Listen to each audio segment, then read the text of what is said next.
Dans la nuit du 1er juillet 2023, s'est déroulé à l'UFC 76 à Vegas, le fameux combat entre Benoît Saint-Denis et Ismaël Bonfim. Et que dire? Grosse performance de Benoît Saint-Denis durant ce combat. Analysons tout ça ensemble, générique.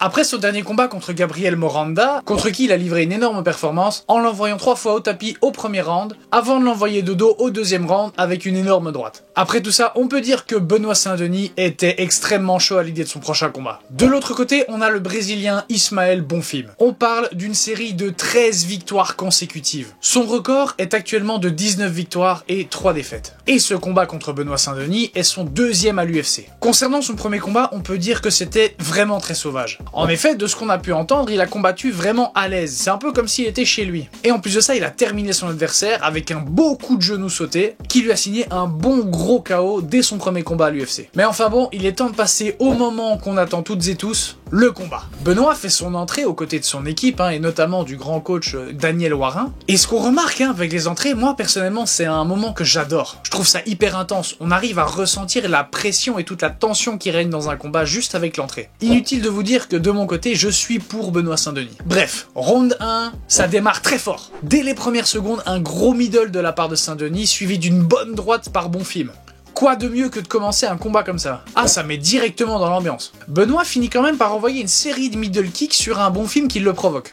Il comprend bien que les réactions de Bonfim ce n'est que du show et il continue quand même dans sa lancée de kick. On voit bien que Ismaël fait quand même mine de ne rien sentir. Après, il a quand même plutôt intérêt à le faire parce que sinon ça provoque littéralement un élan de confiance chez l'adversaire. Mais on voit bien que les middle de Benoît Saint-Denis touchent et font mal. Donc évidemment, Benoît continue dans ses stratégies. Contre toute attente, Benoît effectue un magnifique takedown sur un crochet droit envoyé par Bonfim. Là, Benoît arrive à avoir une position vraiment dominante et un gros contrôle sur lui. Il arrive même à avoir la position de la menthe. Donc on se rappelle, position de la menthe, c'est complètement à cheval sur son adversaire et c'est à ce moment-là qu'on peut clairement en prendre plein la tronche. Bonfim réussit à sweeper et se relève, mais Benoît garde une forte pression sur son adversaire. Les combattants finissent par se séparer et on part sur une petite session striking. Bonfim envoie quand même un gros enchaînement à Benoît. On a un low kick qui sert à distraire Saint-Denis, suivi d'un overhand du gauche qui connecte vraiment fort, mais Benoît encaisse sans problème. Il continue de gérer Ismaël avec ses kicks et tente un nouveau takedown. Bonfim se défend comme il peut en envoyant des coudes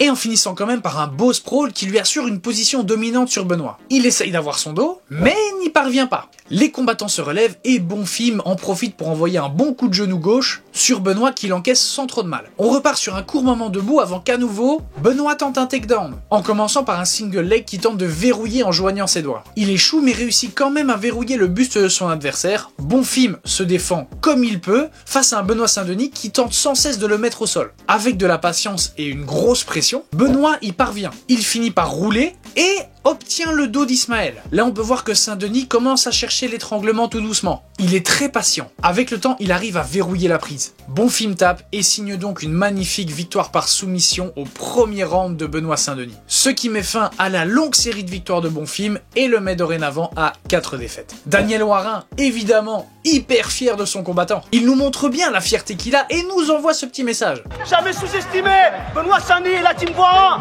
1. Allez la France! En post-combat et en compagnie de Michael Bisping, Benoît nous en dit un peu plus sur sa stratégie de kick. I know he's one of the best lightweight, maybe one of the biggest eater in our division. So I wanted to break his arms, you know. It's a good strategy from my Muay Thai coach. En réalité, pour lui, Bonfim est un des meilleurs strikers de la division lightweight. Et la stratégie était donc de casser ses bras afin d'immobiliser son plus gros point fort. Il finit par nous révéler le combat qu'il souhaite pour sa potentielle présence à l'UFC Paris en septembre. Maybe Gamrot, you know, he's Polish. You want to fight in Europe? I'm gonna take your head off. Et ce n'est autre que Mateusz Gamrot. Dans la conférence de presse suivant le combat, il en dit un peu plus sur ce choix. Selon lui, il pense que Gamrot n'est pas un bagarreur, il aime pas trop se friter vraiment fort en striking, alors que Benoît c'est typiquement sa zone de confort. Il est également selon lui bien meilleur grappleur. En gros, s'il faut résumer ses propos de la meilleure manière possible, il respecte beaucoup Gamrot, ce serait un grand combat, mais il ne peut rien faire face à Benoît. Bref, comme d'habitude, ce fut un plaisir de te présenter ça. Si ça t'a plu, tu sais quoi faire. Abonne-toi, like, partage. Nous, on se retrouve dans la prochaine vidéo.